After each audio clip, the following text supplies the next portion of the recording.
আজকে এখানে যে হাজার হাজার ছাত্র যুবদের উপস্থিতি, এটা কি স্বতঃস্ফূর্ততা না রাগের বহিঃপ্রকাশ?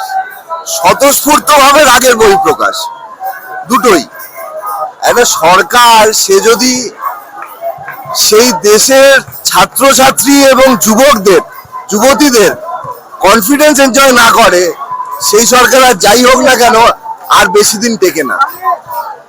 সরকার কম বয়সীদের ভবিষ্যৎ সুনিশ্চিত করবে, আর এখানে কম বয়সীরা সরকারের ভবিষ্যৎ যাতে সুনিশ্চিত না হয় তাই জন্য পথে নেমেছে। কারণ সরকার সরাসরি ভাবে কম বয়সীদের ভবিষ্যৎ নষ্ট করছে। চাকরি নেই একদিকে, ধর্মের ভিত্তিতে ভাগ করছে, আর অন্যদিকে 10 বছরে 152 বার পেপার লিক হয়েছে। এই যে নিটের পেপার লিক হলো, এই কারণে যে কম বয়সী ছেলেমেয়েরা আত্মহত্যা করলো, তাই কার? কাউকে তো একটা দায় নিতে হবে। তো ধর্মেন্দ্র প্রধানের যদি আমরা ইস্তফা চাই, রেজিগনেশন চাই, ভুল চাইছি, ওনারই তো দায়। উনি তো মন্ত্রী শিক্ষার সারা দেশে, তাই উনি রেজিগনেশন দেবেন না কেন? অন্য কেউ হোক বিজেপির মন্ত্রী। ওনাকে প্রোটেক্ট করতে কেন চাইছেন মোদি? আসলে এই সবটার মধ্যে বিজেপি একেবারে আষ্টে পৃষ্ঠে রয়েছে। এটা শুধু ধর্মেন্দ্র প্রধানের ব্যাপার নয়। নিটে ধর্মেন্দ্র প্রধান, E20-তে আমাদের গদকারি, অন্য কোনো জায়গায় অন্য কোনো বিজেপির নেতা মন্ত্রী।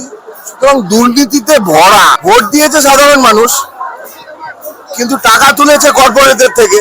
কর্পোরেট ইলেকট্রাল বন্ড বেরিয়েছে, তো কোটি কোটি টাকা তুলেছে সরকার, তাদেরই হচ্ছে যে সাহায্য করে।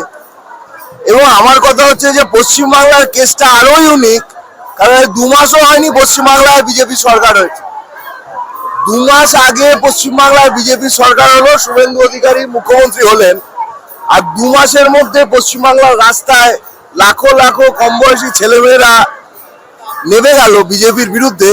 এটা পশ্চিমবাংলা বলেই সম্ভব। বিজেপির বিরুদ্ধে একটা ক্ষোভ রয়েছে। পশ্চিমবাংলাতে মমতা বন্দ্যোপাধ্যায় সরকার এত বেশি দুর্নীতি করেছিল, তার থেকে পরিত্রাণ পেতে একটা বড় অংশের মানুষ বিজেপিকে ভোট দিয়েছে। কিন্তু সারা দেশে বিজেপির যা কর্মকাণ্ড, তাতে বিজেপির বিরুদ্ধে একটা বড় অংশের মানুষ রয়েছে, এবং সেটার বহিঃপ্রকাশ হচ্ছে। ওই সেকশন অফ মিডিয়া হচ্ছে বিজেপি ফান্ডেড মিডিয়া, যেটাকে গদি মিডিয়া বলা হয়। ওদের এডিটাররা বিজেপির থেকে টাকা পায়। তো সুতরাং ওরা বলবেই, ওরা মানুষের ঐক্য ভাঙতে চাইবে।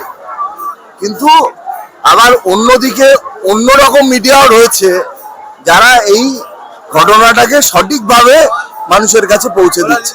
তাদেরকে আমরা লাখো সালাম জানাই, যারা লড়ছেন আমাদের সঙ্গে। আর যারা চটি চাটছে, মোদির চটি চাটছে, সেই মিডিয়া তার কাজ করুক, মানুষ মানুষের কাজ। মুখ্যমন্ত্রীকে 4 বার যাদবপুরের অ্যাডমিশন টেস্টে বসার সুযোগ করে দেওয়া হোক, 4 বার প্রেসিডেন্সির অ্যাডমিশন টেস্টে বসার সুযোগ করে দেওয়া হোক। একবার যদি পান, তাহলে এই দুটো শিক্ষা প্রাঙ্গণ নিয়ে উনি কথা বলবেন। আর যাই হোক, ওখানে জোর করে হয় না। জোর করে তৃণমূল কংগ্রেস ছেলে মেয়েদেরকে স্কুল উজাড় করে নিয়ে এসছে, জোর করে কলেজে আজকে এবিভিপি গিয়ে দখল করছে। কিন্তু যাদবপুর আর প্রেসিডেন্সির সংস্কৃতিটা এরকম, সেখানে জোর করে কিছু হয়। এই আন্দোলনের শেষ ভারতবর্ষে নতুন সরকার গঠন দিয়েই হবে, যে সরকার সাধারণ মানুষের কথা বলবে, যে সরকার ভারতবর্ষের ছাত্র জীবনের ভবিষ্যৎ সুনিশ্চিত করতে পারবে। আমরা বামপন্থীরা তো সবসময় আশাবাদী, মানুষের কথা বলি এবং আশার কথা বলি, সমাজ পরিবর্তনের স্বপ্ন দেখি। এবং আমরা অবশ্যই আশাবাদী যে আজকে এই যে সাধারণ ছেলে মেয়েদের লড়াই, এই লড়াই একটা বড় বার্তা দেবে, এবং এটা শুধু ছাত্র সমাজের লড়াইতে সীমাবদ্ধ থাকবে না। সামগ্রিকভাবে পুরো সমাজ, সেই সমাজের বৃহৎ অংশের মানুষ এই আন্দোলনের সঙ্গে যুক্ত হবেন। না, 2 মাসের পর আমরা রাস্তায় নামতে চাই না, কিন্তু এই আন্দোলনটা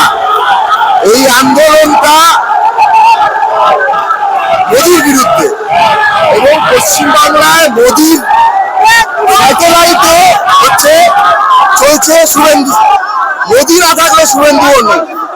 সুতরাং মোদি পড়লে শুভেন্দু এমনি পড়ে যায়।